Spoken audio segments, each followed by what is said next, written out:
welcome to the module of Feeding Your Body Health. The objectives are to know your food, so we're going to gather some more knowledge. We're going to touch on relationships with food, so being mindful and connect your food to health. So looking at all of the physical ways that the foods that we're choosing can really be healing, but also bring balance to the body. So if we start with the first one, and you can kind of just scroll down and listen to me talk, knowing our food. So gathering more knowledge, like just really thinking about where our nutrients come from. So they don't just appear in the food that we're eating, they actually come from the soil. So the soil and the roots, where the minerals are absorbed through the roots, and they travel through the stem and then get to the produce that we're actually going to then harvest and consume. And that is, the stem is the nutritional highway. So as soon as we harvest that produce, where it's blocking the nutritional highway and no more nutrients is going to get into that particular produce. So acknowledging where nutrients come from, the soil, the roots, the stems, even the leaves, and you can see in the picture there, of the picture of the eggplant, you can kind of see like that whole system happening. And this is something good to visualize, even like when you sit down and before your meal, just really thinking about that, the process and the pathway of the nutrients actually getting into your body, and then it can do, all the amazing work that it's going to help us out with. This is an integrative nutrition plate, so it's just a little bit of a different way of thinking about it. And these are some things that, you can practice looking at your plate. And I like to I'd be able to identify on your plate, like, where's my protein and where's my fiber. If we have protein plus fiber, that's going to create a balance with your blood sugars, so slowing the rate of the food turning into blood sugar. Then that's going to offer support for the pancreas to produce the right amount of insulin that's needed to pick up all those nutrients and make a delivery out to the rest of the body in your cells. And that insulin is the only thing that has the key to your cell door to put the energy into it. Close it up nice, so that you can, again, receive the energy that the food has to offer. It doesn't just happen. We have to support the processes. So protein plus fiber, solid foundation, most important for balancing blood sugars, energy levels, and hunger. We can get a little bit more in depth here with saying, okay, well, if it is a breakfast, we want to at least have a protein, a whole grain or root vegetables, and a fruit. So 3 things that we're assembling together. If it's lunch or dinner, we're looking for a protein, a grain or root vegetable, and vegetables. And variety is really important. If we eat the same things all the time, we're going to weaken our digestive system. So this is your inner garden. And we want to put as many different plants to help it, really get resilient. And in order to do that, we're going to have to eat a variety of produce and different foods. So that's for your meals, looking down at your plate. Water is on here. I do recommend not drinking a lot of water while you're eating. It has to digest just like food. So little sips of water is great, but leave sipping water to hydrate in between your meals. Digestively, it will be digested more efficiently. So next we have a section really getting into the relationship with food, coming from a place of mindfulness. And there's a couple different ways that we can approach this, but when we eat in season, we are getting a better, stronger connection with the actual food. So that's really a great way to start off a relationship, is to get to know it. So knowing where your food comes from can actually really shift your relationship with food. So we want to think about like nutrition. We want to think about sustainability. We want to think about educating ourselves. We want to think about the environment. And all of those things together will increase our appreciation for food. So on this handout, we have what is in season. So we have the spring, summer, fall, and winter, and some highlighted produce items that you'll find to be in season during those times. And when we do have things that are in season, thinking back to the previous picture of the eggplant with the nutrients traveling through the soil and the stem and out to the produce, we are increasing the amount of nutrients. So if we're choosing something that's in season to go onto our plate, then we're going to get more vitamins and minerals because it was just growing now.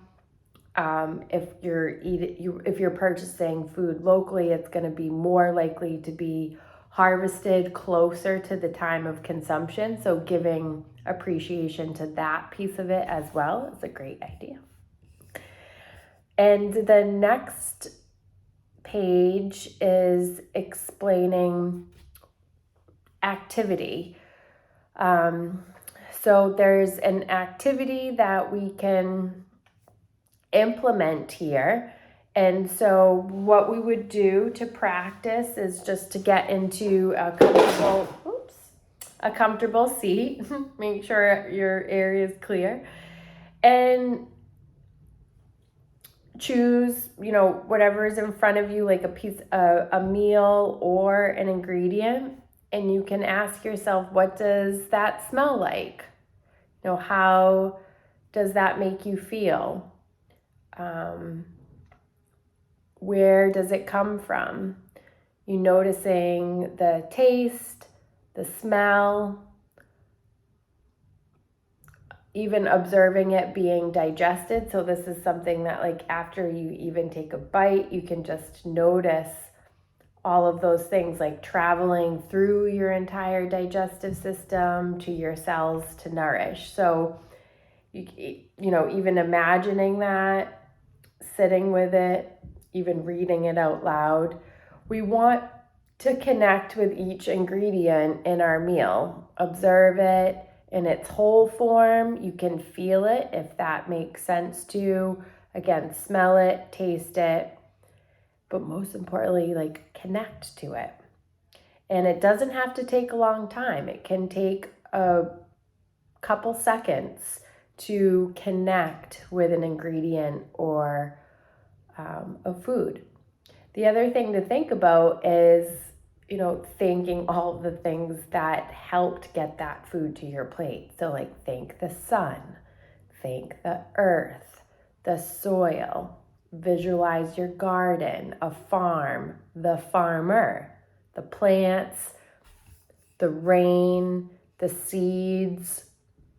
A lot of really hard work went into getting that food to your plate. That took energy, and now that is going to give you energy. So there's definitely a beautiful exchange happening there. I do have a gut exploration meditation along with a lot of other meditations, and that does go over how food travels, starting in your mouth and through your whole digestive system. So if you need some help, some guidance with that, you can go right down to the meditation section and click on that. So the next part is, connecting your food to your health. So the physical part, and really getting into metabolism is what we were explaining before with the protein plus the fiber slows the rate of the food turning into blood sugar. The pancreas releases the insulin. The insulin brings blood sugars to the cell for entry. And so when we support this balance, we're automatically supporting our digestion, our energy levels, our immunity, and prevention of a lot of different chronic illnesses. And that's the simple foundation that we really want to invest in practice, is protein plus fiber. So then we're setting ourselves up for success. This also helps us when we balance our blood sugars. We want to do things that will help our body balance its blood sugars. So eating a meal like every 3 to 4 hours is very typical and a great goal to have. Choosing a protein plus fiber at each meal, at least. Whenever we add dark leafy greens to a meal, so even like a pinch, we're going to really boost up the vitamins and minerals in that meal, but we're also supporting our digestion. And using a variety of different proteins, including plant proteins, is a really important practice. So below we have a rundown of what we want to aim for each of the meals broken down. So the formula for each of the meals that we're going to really practice assembling together. At breakfast, maybe a mid-morning snack, maybe not, lunch, snack, dinner. And that's just a basic structure for us to explore in as you're building your nutrition practice. The last piece of it is your pantry practice. So thinking about your pantry, you might want to take an inventory of your pantry, but you want to put things into categories. So write down, your protein and then list the proteins. You could list the grains. You could list healthy additions if you wanted to. But that could be a really great exercise that then we could dive a little bit deeper into after. So there's a breakfast chart in here for you. So again, like following the formula, and you can choose one thing from each of the columns. You don't have to have vegetables at breakfast, but you could. So that's the breakfast chart is next. And then you have the lunch chart to do the same. And you can use that lunch chart for dinner as well. And then the next page, the last page is grains, because there are so many different types of grains.